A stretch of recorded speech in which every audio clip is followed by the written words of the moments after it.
नमस्कार दोस्तों, आज की कहानी धनतेरस की कहानी है। एक समय की बात है, भगवान विष्णु मृत्यु लोक यानी धरती पर विचरण करने आ रहे थे। तब लक्ष्मी जी ने भी उनके साथ चलने का आग्रह किया। तब विष्णु जी ने कहा, यदि तुम मेरी बात मान लो तो मैं तुम्हें अपने साथ ले जा सकता हूँ। तब लक्ष्मी जी ने उनकी बात मान ली और विष्णु जी के साथ धरती पर आ गए। कुछ देर बाद एक जगह पहुंचकर भगवान विष्णु ने लक्ष्मी जी से कहा, जब तक मैं ना आऊं तुम यहीं रहना। मैं दक्षिण दिशा की ओर जा रहा हूँ, तुम उधर मत आना।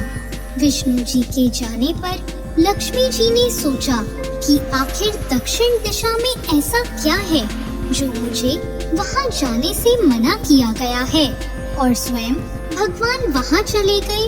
लक्ष्मी जी से नहीं रहा गया और जैसे ही भगवान आगे बढ़े, लक्ष्मी जी भी पीछे पीछे चल पड़ी। कुछ ही आगे जाने पर उन्हें सरसों का एक खेत दिखाई दिया जिसमें खूब फूल लगे थे। सरसों की शोभा देखकर वो मंत्रमुग्ध हो गई और फूल तोड़कर अपना श्रृंगार करने लगी। आगे बढ़ी तो उन्हें एक गन्ने का खेत दिखा। लक्ष्मी जी ने गन्ने तोड़े और उसका रस चूसने लगी। उसी क्षण भगवान विष्णु जी वहां आ गए और उन्होंने लक्ष्मी जी को देखकर उनसे नाराज होकर उन्हें श्राप दे दिया कि मैंने तुम्हें इधर आने को मना किया था, पर तुम नहीं मानी और किसान की चोरी का अपराध कर बैठी।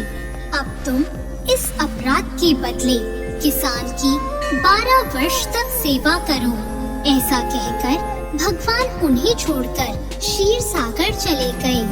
तब लक्ष्मी जी उस गरीब किसान के घर रहने लगी।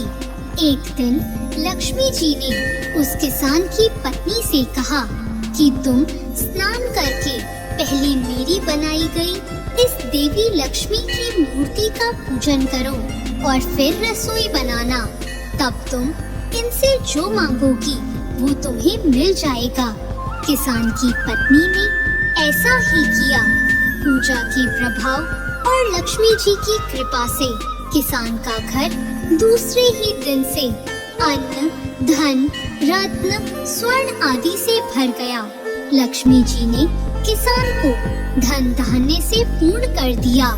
किसान के 12 वर्ष बड़े आनंद से कट गए। फिर 12 वर्ष के बाद लक्ष्मी जी जाने को तैयार हुई।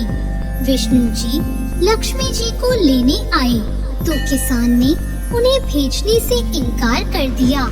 तब भगवान ने किसान से कहा कि इन्हें कौन जाने देता है, यह तो चंचला है, कहीं भी नहीं ठहरती। इनको बड़े बड़े नहीं रोक सके।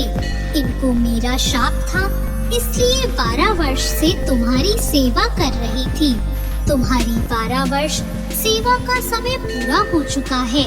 किसान हठपूर्वक बोला कि नहीं, अब मैं लक्ष्मी जी को जाने नहीं दूंगा। तब लक्ष्मी जी ने कहा, हे किसान, तुम मुझे रोकना चाहते हो तो जैसा मैं कहूँ वैसा करो। कल तेरस है, तुम घर को लीप पोत कर स्वच्छ कर देना। रात्रि में घी का दीपक जला कर रखना और शाम के समय मेरा पूजन करना और एक तांबे के कलश में रुपए भरकर मेरे लिए रखना। मैं उस कलश में निवास करूंगी, किंतु पूजा के समय मैं तुम्हें दिखाई नहीं दूंगी। इस एक दिन की पूजा से पूरे वर्ष तुम्हारे घर से मैं नहीं जाऊंगी। यह कहकर वह दीपकों के प्रकाश के साथ 10 दिशाओं में फैल गई। अगले दिन किसान ने लक्ष्मी जी के कहे अनुसार पूजन किया। उसका घर धन धान्य से पूर्ण हो गया। इसी वजह से हर तेरस के दिन लक्ष्मी जी की पूजा होती है और लोग दिवाली के समय धनतेरस का त्योहार मनाते हैं। दोस्तों, आप सभी को धनतेरस की बहुत शुभकामनाएं।